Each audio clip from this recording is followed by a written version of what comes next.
Hello students, today in geometry we're going to cover lesson 2.4. This is covering deductive reasoning. As we looked at before, inductive reasoning was observing some data, recognizing a pattern, and making a conclusion. Today for deductive reasoning we are actually going to prove our inductive conclusion or argument. So using deductive reasoning to come up with a proof of why our concluding statement from our inductive reasoning is correct.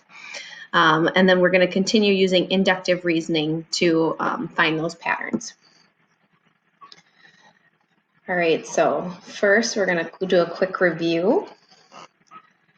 In this review, it's talking about inductive reasoning stuff. So when you see a pattern of data happening,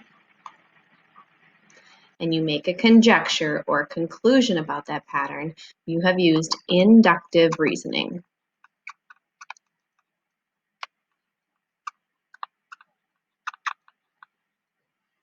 So here we have a sequence of numbers, 6, 16, 26, 36.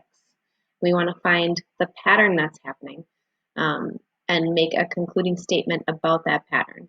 So in this one, I noticed that 6 plus 10 is 16. 16 plus 10 is 26. 26 plus 10 is 36. So this sequence of numbers is increasing by 10 each term's value. When I make that concluding statement, we need to have reason behind it to explain why we know it's working. So in this case, I could use mathematical operations explaining why by adding 10 each time it's increasing to the next term. When you have that proof, it is called deductive reasoning.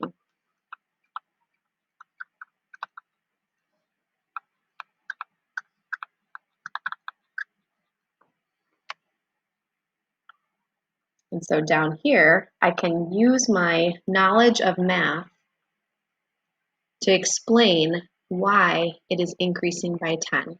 So 6 plus 10 equals 16. 16 plus 10 equals 26. 26 plus 10 equals 36. Thus, increasing by 10.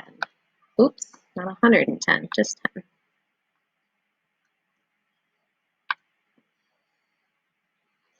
All right, now when we show our proof, our explanation, it's not always going to be specific math equations. Sometimes we have to use words or other things that we know to be true in order to explain ourselves. So in this example, which is just simplifying and solving for x, we want to write down our deductive reasonings here on the right for each step. So if I look at this first line of work here, I have some parentheses that I would need to use the distributive property for. Oops.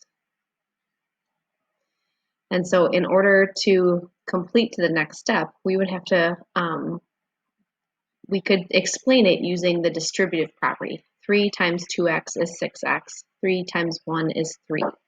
So here I would write distributive property.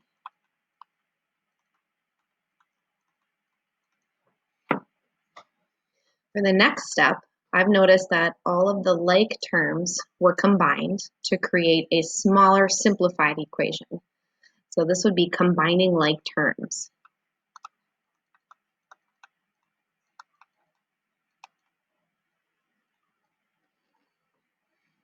The next few steps are just simple mathematical operations that we're using to balance the equation in order to solve for x.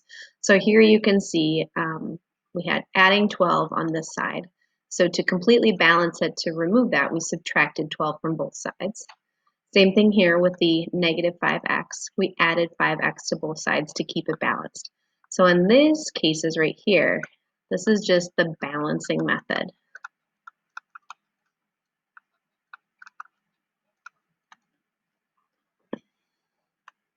As I continue on to look through this work, I can see that we are now at 15 times x equals 30. And so this is a simple mathematical operation saying 15 times what is 30. So again, we're just doing some mathematical operations, but what I'm trying to do in this case is remove this coefficient in order to get x alone.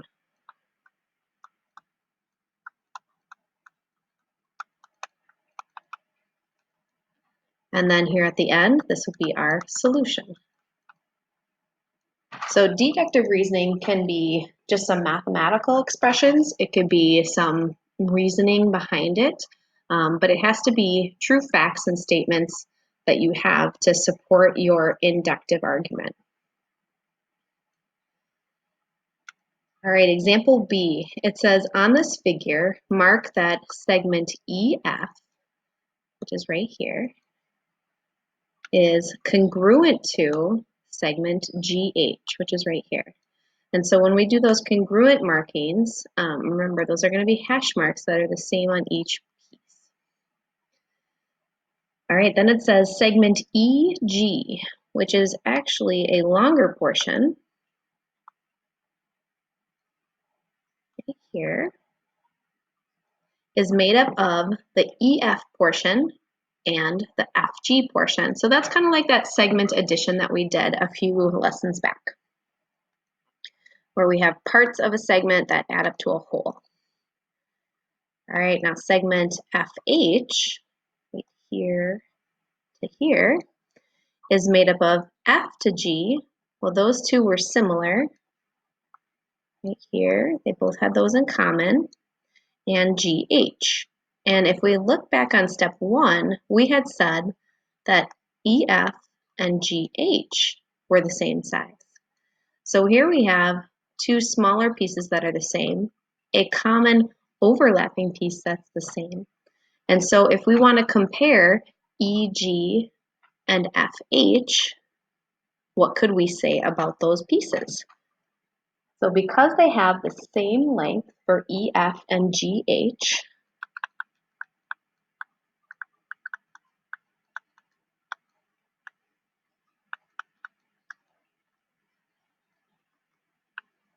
and they both contain the segment FG, that's the overlapping part, they must be equal in length. EG must be congruent to FH. So here we saw the picture, the data. We found the parts or the patterns of it, and then we wrote a concluding statement about their lengths.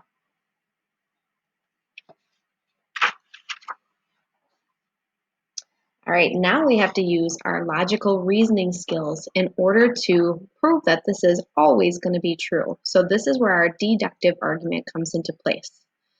So when we're proving something, it's really easy to use numbers to prove it. However, if we're testing with numbers, we'd have to practice with that with every single number possible to make sure that it's always true. So in algebra, we can substitute variables in for numbers. So the first part said that EF and GH were the same length. So let's give those a specific length. Let's say that the measure of EF is a length of x, which also means the measure of GH is a length of x because they said that those two were the same length. So I'm going to put that value right up on top here. All right, the next part would be the FG overlapping part. And so for that part, I'm going to give it a different length that's clearly longer than the other ones. So we'll call this one Y. So the measure of length FG is a length of Y. Now, if I use my mathematical skills and I'm looking for total lengths, EG, that segment addition, it's going to be EF's portion plus FG's portion, or the length x plus y. We do the same thing for the measurement of F to H. F to G is that length of y. G to H is that length of x. Y plus x. And way back in your schooling, you learned about the commutative property of addition, which means when you add two numbers, it doesn't matter which order you add them in. So these two statements are equal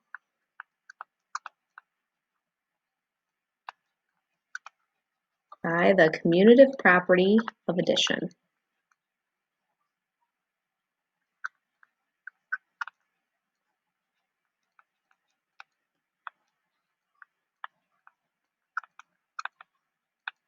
And so this would be a deductive argument because this is a true mathematical fact that is proving that our original concluding inductive reasoning was correct.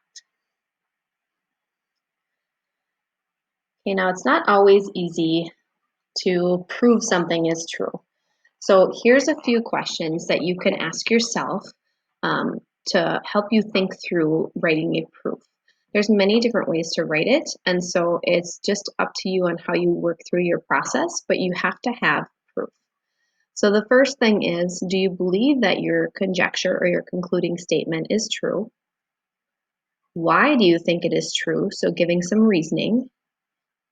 And how could you explain it to a friend where you don't have any counter examples? And again, not all proofs will look the same. It's important for it to make sense to you. All right, so here is our summary of this lesson, which we will talk about in our next meeting.